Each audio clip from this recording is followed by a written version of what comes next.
What's up, folks? We're back in the kitchen. Let's see what we can make.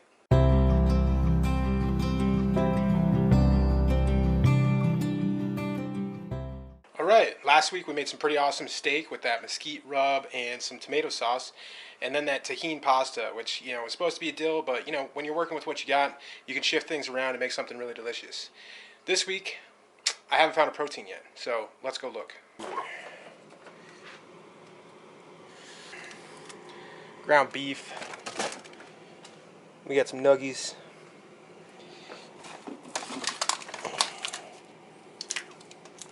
I don't even know what that is. Nothing in there. Let's go look in the garage. Alright, what do we got out here? A little bit more promising. We got the chicken legs. Some freezer burn. It's not too bad. What do we got in here? Chicken breasts. Some more beef. We're going to save that beef. See what happens. I think we're going to go with the chicken legs. Now, if you don't know anything about freezer burn, what happens is it's moisture loss from the actual meat. So it's going to be a little bit tougher, maybe a little bit drier when you cook it. But overall, it's still safe to eat. If you're really worried about it, what I suggest is do your thawing and then take a look at the meat for dark or kind of odd looking spots and then cut those off. What do we got in here? Looks like about 10. I think we're going to make some lemon pepper chicken and some chips. Chicken chips. Let's go. Alright, so just like last time, we're going to get this thawing right away. A warm water bath.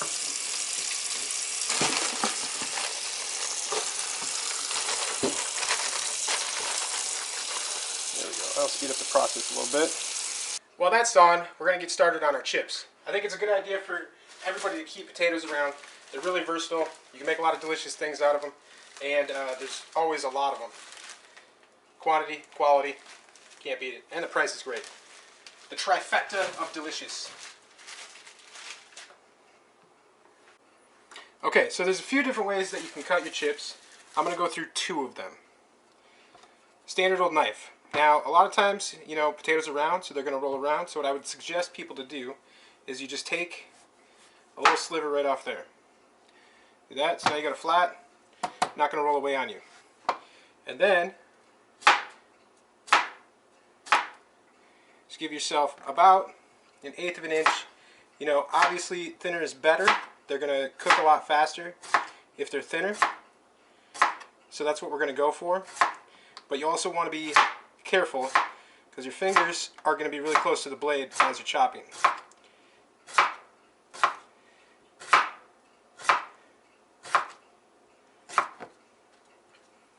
Alright, and then at the end, that's a little dangerous. So just throw that away, okay? You're not really losing out on much. You can get rid of that, but bang. So there you go. That's the knife method. The other method is this guy.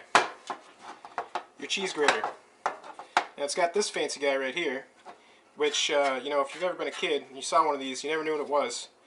Kind of thought it was a musical instrument or something. But this blade right here is going to make life even easier. As long as it works. And you should be able to just slide right by there.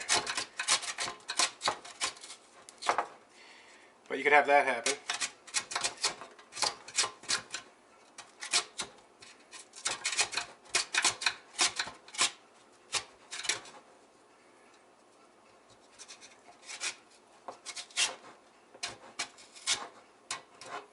Alright. So that's terrible. We're just going to stick with the knife. Okay, so if you can figure out how to make that work really nicely, go on with it. Go on with your bad self.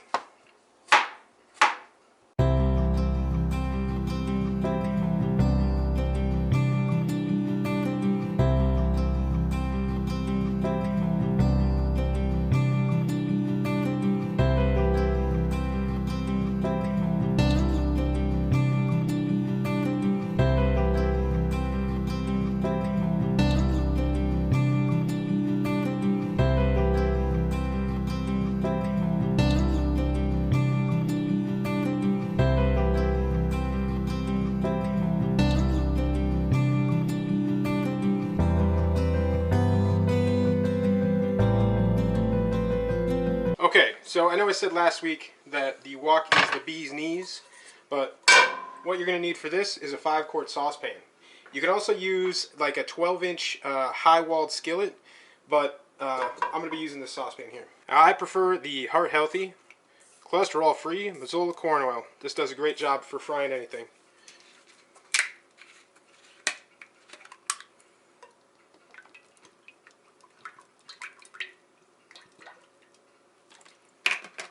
There we go. We'll get that cranked on.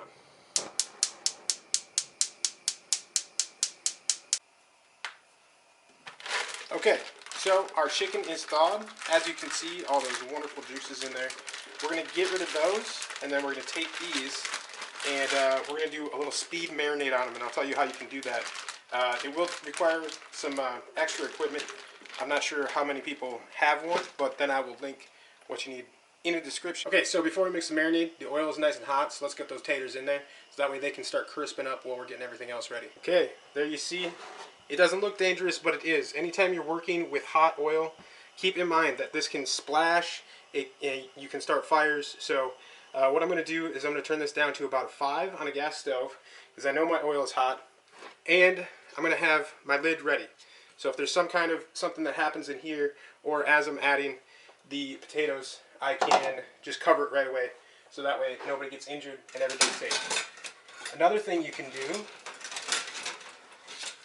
is take a scooper, you know, whether it's slotted or not, that doesn't really matter, and you can just scoop in your taters. So that way you're not really dropping them in there. So get some bubbling going there.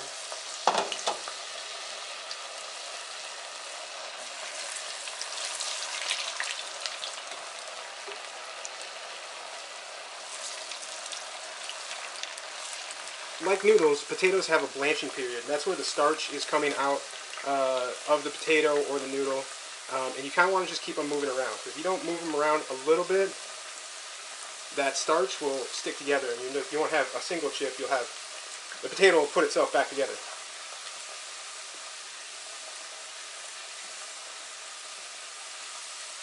You also don't want to really fill up the oil, so if there's not enough room for you to move the potatoes around, they'll stick together there too. Alright. And we're just going to throw the lid on that. And those are cooking. Let's go back to the chicken. Here it is. This is the vacuum sealer that I use. It is the Valdus vacuum sealer that I got off of Amazon for other purposes. But, you know, it's made for food, so that's what we're going to use it for. And then I have these here. These are about what, like 6 by 8 vacuum seal bags. You can see the rip line right there, so we need to stay below that. What we're going to do is we're going to mix our marinade in here, put our chicken in each of these, and then spoon in some marinade as it goes around, work it around, vacuum seal it, and then get that in the fridge for about 10 minutes while the potatoes finish. So, if you haven't noticed, I don't really measure a whole lot of stuff. I know what the flavors are that I like, and I do know that you can overdo it, but they're, you know, probably about a tablespoon of lemon pepper. So I hit the camera, and we're going to go probably about a teaspoon, something like that, maybe a little bit more. Your black pepper, and then get your garlic salt. And this is my jam, so, you know, just pull that off.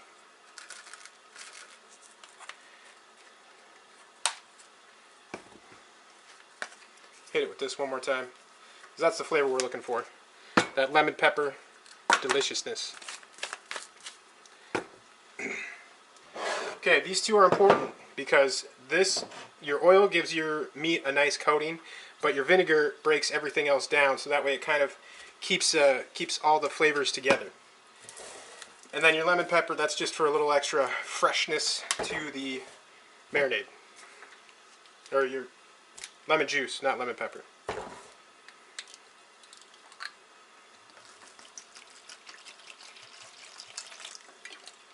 Again, just kind of eyeballing stuff. I think I have about a pound of chicken legs in there.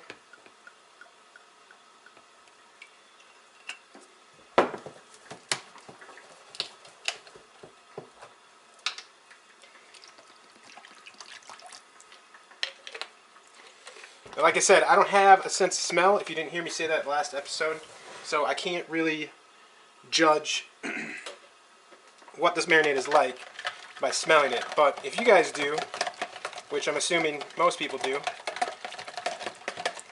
you know, you can give that a smell now and see what that's going to smell like. You know, follow your taste. Your nasal, your sniffer is part of your taste, so follow your taste. Here we go.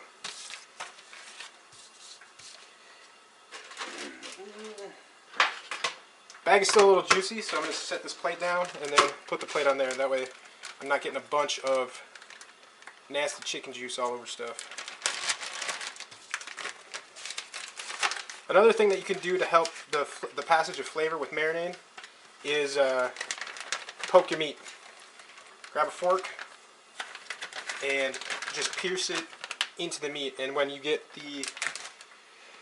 start putting your marinade on there, you know, it seeps into those holes. I'm just going to spoon some of this in here.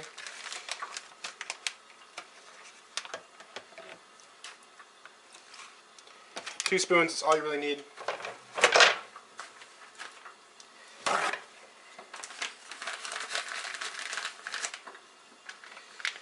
We're already plugged in. This might be a little bit hard to see, but it's got two tabs right here, and you just slide your bag under those tabs. Make sure you hear both of those clicks, and then push your vacuum seal button. And while that's happening, we're going to get another one ready to go here. Now, you saw this blinking, that's doing the vacuuming, and this is doing your thermal. So once that turns off, the seal should be good to go.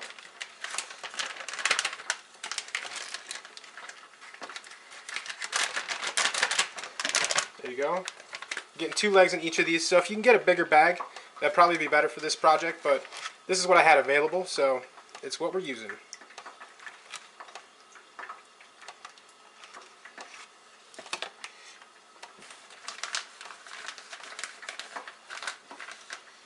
So there, I'm just cleaning off any of that extra juice on the outside that can mess with your sealer. And these 2 tabs on the side, you push those and it'll pop open. There you go again. Green light. Now it's doing the thermal with the red. Getting your seal on. That's off, so we should have a good seal. It's alright. Okay, so our first batch of potatoes is done. I suggest you have one of these like Rubbermaid take-alongs, or you can even use like the glass Pyrex if you have that. It's great. Put a paper towel down in the bottom. That's going to catch a lot of your extra oil. It's going to make your chips crisp up a lot faster.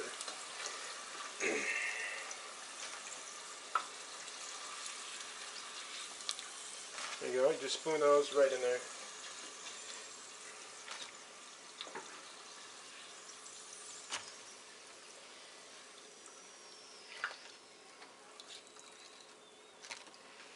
Now this is the point where you can flavor your chips. If you want like a tahini flavor or a Cajun flavor, this is where you would add it. I'm going to stick with my garlic salt. It's one of my favorite flavors. But you just give a liberal shake over that. Oh, tossed it out there.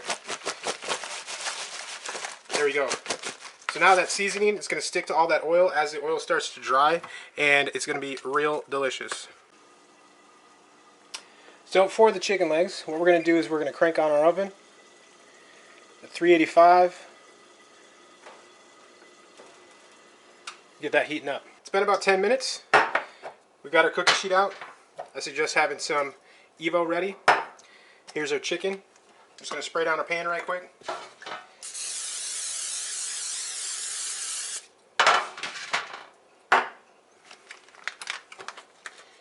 Get those open.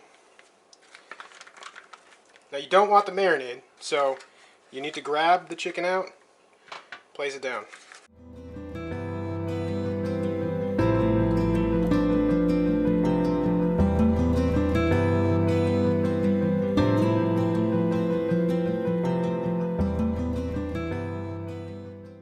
There it is, ready for the oven.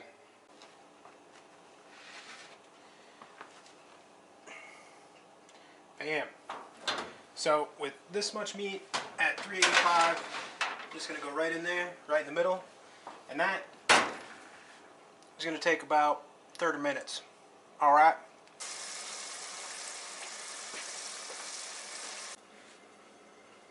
Okay, our second batch of chips is done, so the first thing we're going to do is make sure we got the stove off. This is an important step right here, especially when you're dealing with hot oil, just in case something spills. There you go. See?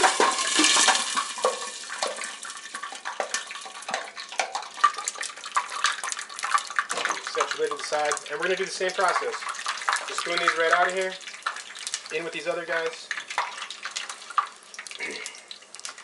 Now we got the chicken in the oven, but these are done a little early, so that's okay though, because the chips don't need to be spicy hot. This will give them a chance to cool down, have some of that oil dry off, and seal in some of that flavor.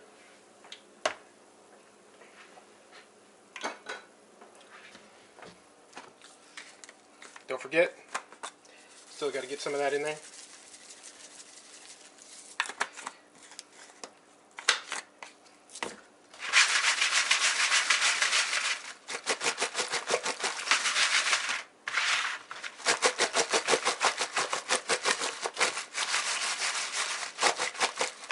Look at that. Num nums, num nums. So the important thing is, if you get in my situation where you still have something else cooking and these are done, don't cover them, especially while they're hot, because you'll create that moisture on the bottom of the lid, and the moisture will get back onto your chips, or really whatever else you have in there, and then it'll take away that crispiness. So kind of like a day old McDonald's French fries, if you know what I mean. Okay, it's been about 30 minutes. Let's see what we got. With chicken, you want to make sure it's fully cooked. So for those of you who are worried that maybe that wasn't long enough, I'm going to show you what you can do to test it. Go ahead and grab a fork and a steak knife, and we're just going to cut through a big, thick portion of it. There you go. What you'll see is there's no pink in there. And that's perfect. Now if you have one available, the other thing you can do is pull out your thermometer, stick it into that chicken, and you're looking for 185. All plated up.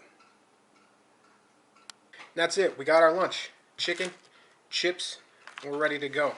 If you guys like that, be sure to click those 3 buttons right down here. These down here. Especially that bell. Make sure to ring that like a gong so you don't miss out on any of the future adventures. Remember, I got 4 other shows, so you can ride along with those as well. I hope you guys all have a great day. Cheers, and stay healthy.